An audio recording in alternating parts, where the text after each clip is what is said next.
एक शुरू करूं? हाँ। सभी सम्मानित साथियों को सादर प्रणाम। यह आपका सेवक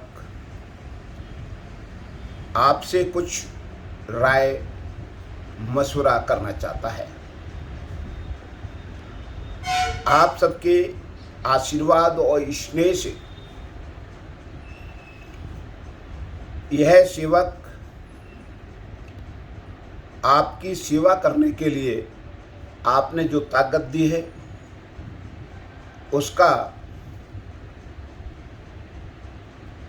पालन पूरा करने की कोशिश कर रहा है। मैं सिर्फ ये जानना चाहता हूं, एक इस समाज को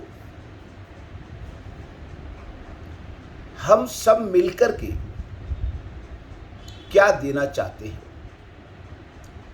या यूं कहूं कि हम अपने आने वाली पीढ़ी जिनको अपन सबसे ज़्यादा प्यार करते हैं, अपने बेटा बेटी जिसको कहते हैं ये मेरे आँखों का तारा है, ये मेरा दुलारा है, उनके लिए हम जो सही प्यार करते हो तो रोटी कपड़ा एक मकान हिस्सा है, पर दूसरा हिस्सा है उनके अनुकूल वातावरण बने। और उस वातावरण को बनाने के लिए हमको क्या करना चाहिए, क्या वो हम कर रहे हैं या नहीं। तो मैं सिर्फ यह सेवक आपसे जानना चाहता है कि आने वाली पीढ़ी के लिए ऐसे मेरे कौन कौन से काम हैं जो ठीक नहीं है, उसमें मुझे सुधार करना चाहिए।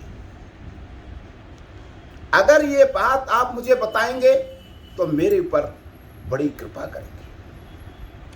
हर इंसान में कुछ अच्छाई और कुछ कमियां होती हैं। मैं कोशिश करूंगा उन कमियों को दूर करूं। ये बात मैं राजनीतिक रूप से नहीं कहना चाहता। राजनीति में हर बात के अर्थ अनेक होते हैं, पर ये मैंने बहुत चिंतन मनन के बाद तय किया है। कभी कभी अपन कुछ काम करते हैं, वो काम पर भी तमाम टिप्पणियां होती हैं। उस बात की चिंता हमको और आपको नहीं करना चाहिए। अगर अंतरात्मा ये कहती है, पर अंतरात्मा जिंदा होनी चाहिए। आजकल मैं ये नहीं कह रहा कि मेरी अंतरात्मा जिंदा है कि मर गई है, ये तो आने वाला समय बताएगा।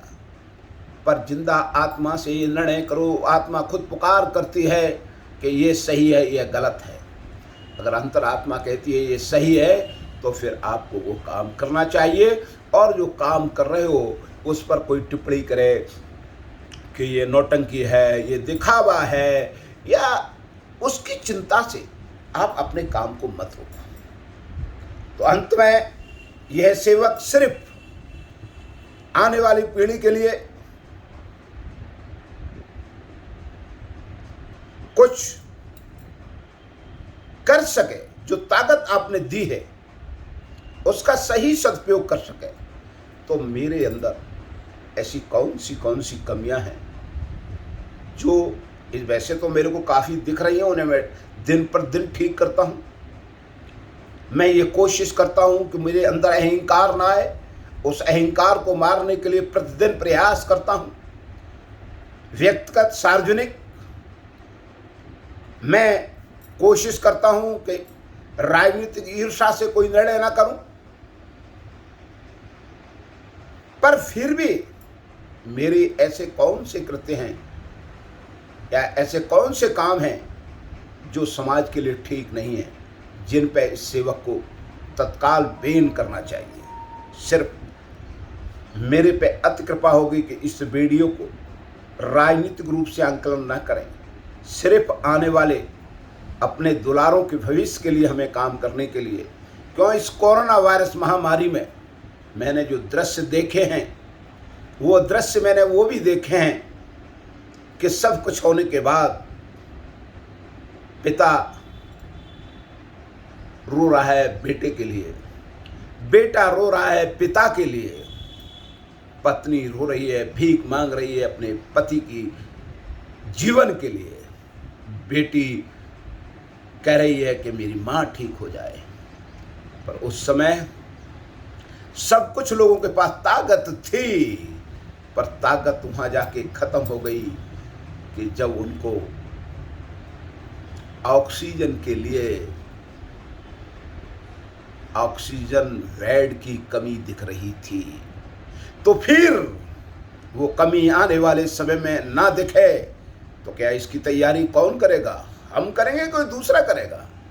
हम करेंगे। तो उस ऑक्सीजन के लिए जिससे लोगों की जाने गई हैं, आज सबक सीखने की जरूरत है कि हम इतने वृक्ष लगाएं जिससे वातावरण में ऑक्सीजन की पर्याप्त मात्रा हो, सामाजिक प्रदूषण दूर हो, हम एक दूसरे के साथ आत्मीयता से खड़े हो सके।